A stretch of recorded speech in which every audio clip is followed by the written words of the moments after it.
আজকে একটি পাওয়ারফুল নকশা নিয়ে আপনাদের সামনে হাজির হলাম। তো আজকের নকশাটি কিসের জন্য এত সময় ভিডিওর থাম্বনেল দেখে অবশ্যই বুঝতে পেরেছেন।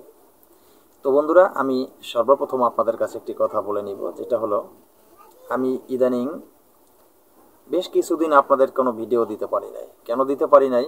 রাষ্ট্রীয়ভাবে আমাদের দেশে ইন্টারনেট সংযোগ বন্ধ ছিল, যার কারণে ইন্টারনেট সংযোগ বন্ধ থাকার কারণে আমি আপনাদের কোনো ভিডিও দিতে পারি নাই।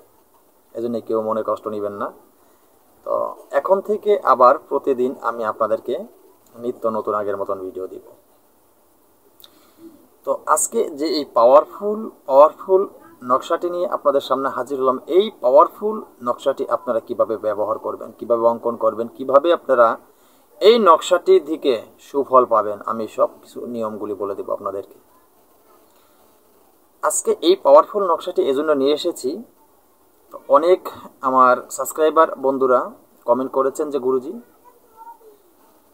শত্রু তো অনেকেই আমাদের জ্বালা বিভিন্ন ধরনের জ্বালা যন্ত্রণা দিচ্ছে এবং আমাদেরকে জর্জরিত করে ফেলছে। তো আমি শত্রুদের ইদানিং শাস্তি দেওয়ার মতন, শত্রুদেরকে ধ্বংস করার মতন বিভিন্ন ধরনের মন্ত্র এবং যন্ত্র আপনাদেরকে দিয়েছি।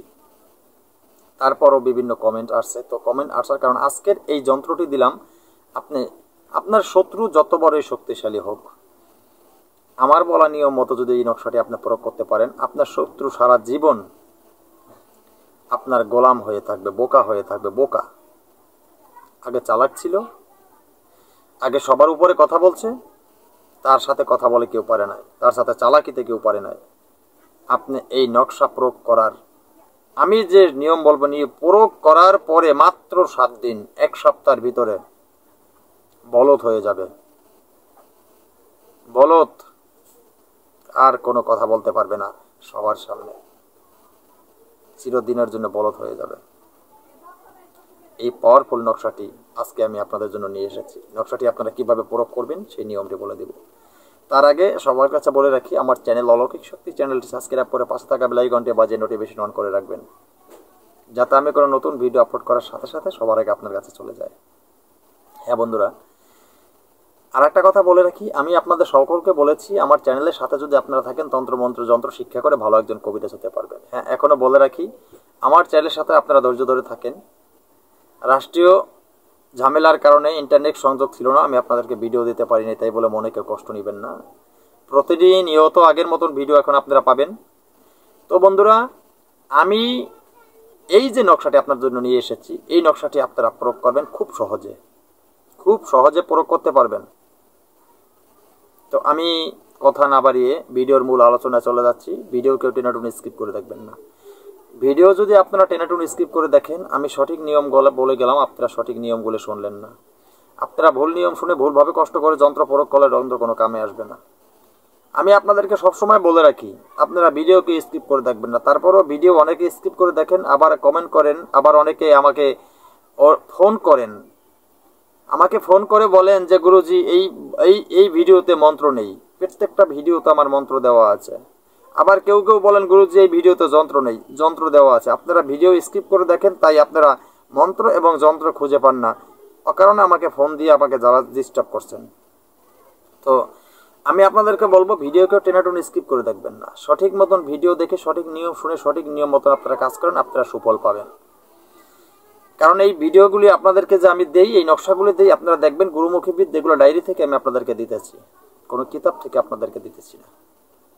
এত পাওয়ারি এই নকশাগুলি আমি আপনাদের জন্য নিয়ে এসেছি। কারণ আমি বলেছি, আমার চ্যানেলের সাথে আপনারা থাকলে আপনারা ভালো কবিরাজ হতে পারবেন। সেজন্য আপনাদেরকে আমি পাওয়ারি যন্ত্রগুলি আমি দিতেছি। তো বন্ধুরা, এই নকশাটি আপনারা কিভাবে প্রয়োগ করবেন আমি নিয়মটি বলে দিচ্ছি, ধৈর্য সহকারে শুনবেন। সর্বপ্রথম আপনারা জোগাড় করবেন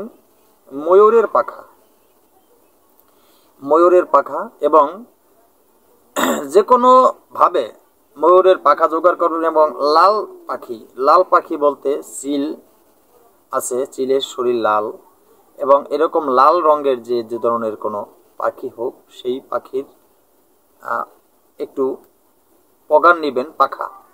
তো এই লাল পাখির পাখা এবং ময়ূরের পাখা, তো এবং তার সাথে আপনি নেবেন আপনার যে শত্রু চলাচল করে, তার পায়ের নিচের একটু মাটি। 4, এই 4টা জিনিস আপনি নিয়েছেন। তারপরে আপনি কি করবেন, তারপরে আপনি সাদা একটি সাদা শসা এবং তার সাথে নেবেন আপনি একটি গোলমরিচ। এই জিনিসগুলি আপনি সুন্দর করে নিয়ে এই সাদা শস্য এবং গোলমরিচ, আপনি গোলমরিচটা সুন্দর করে ভেঙে নেবেন। ভেঙে গুঁড়ো করে নিলে না দিলে হবে না। এই জিনিস আপনি ওই যে আজকের দেওয়া যে নকশাটি, এই নকশাটি আপনি যে কোনো শনি মঙ্গলবার, মনে রাখবেন যে কোনো শনি মঙ্গলবার বা অমাবস্যার দিন, হয়তো অমাবস্যায় নয় শনি মঙ্গলবার, এই নকশাটি আপনি সুন্দর করে সাদা কাগজের উপরে অঙ্কন করবেন। আপনি কি দিয়ে অঙ্কন করবেন? ভালোভাবে সাদা কাগজের উপরে মেশকো জাফরান কালি দিয়ে অঙ্কন করবেন। তারপরে যে উপকরণ বললাম সেই উপকরণ এই তাবিজের ভিতর দিয়ে দিবেন। এই উপকরণ তাবিজের ভিতরে দিয়ে দিবেন এবং শত্রুকে আপনি যখন বলদ বানাতে চান তারই সাথে আরেকটি উপকরণ দিবেন, সেটা হলো চুলার ভিতরের পোড়া মাটি। চুলায় দেখবেন ভাত রান্না করতে করতে মাটির চুলায় ভিতরের মাটি পুরে লাল হয়ে যায়। আপনি সেইখান থেকে একটু পোড়া মাটি সংগ্রহ করে নিয়ে আসবেন। সেই পোড়া মাটিটা শনিবার মঙ্গলবারে সংগ্রহ করে নিয়ে আসবেন। সেই পোড়া মাটিটা আপনি দিয়ে দিবেন এই তাবিজের ভিতরে। তারপরে তাবিজটাকে আপনি সুন্দর করে ভাঁজ করে যে কোনো একটা গাছের ডালে আপনি বেঁধে রাখবেন। মাত্র 7 দিন ঘড়ি ধরার টাইম। এই 7 দিনের ভিতরে আপনার শত্রু দেখবেন নিজে ইচ্ছাকৃতভাবে বলদ হয়ে গেছে। বলদ, এক কথায় বলো বলদ হয়ে গেছে, পাগলের মতন পড়ে থাকবে। কোনো শব্দ নাই, টুটা কোনো শব্দ নাই, ঠিক মতন খাবার নাই, ঠিক মতন গোসল নাই, কিছুই নাই ঠিক মতন, সব উলটপালট হয়ে যাবে। তো বন্ধুরা, আজকের মতো এই পাওয়ারফুল যন্ত্রটি আমার বলার নিয়ম মতন আপনারা প্রয়োগ করবেন, সঠিক আপনারা ফল পেয়ে যাবেন। আজকের মতো ভিডিওটি এখানে শেষ করছি। নতুন কোনো ভিডিও নিয়ে আসার আগ পর্যন্ত সকল বন্ধুরা ভালো থাকবেন। ধন্যবাদ সবাইকে।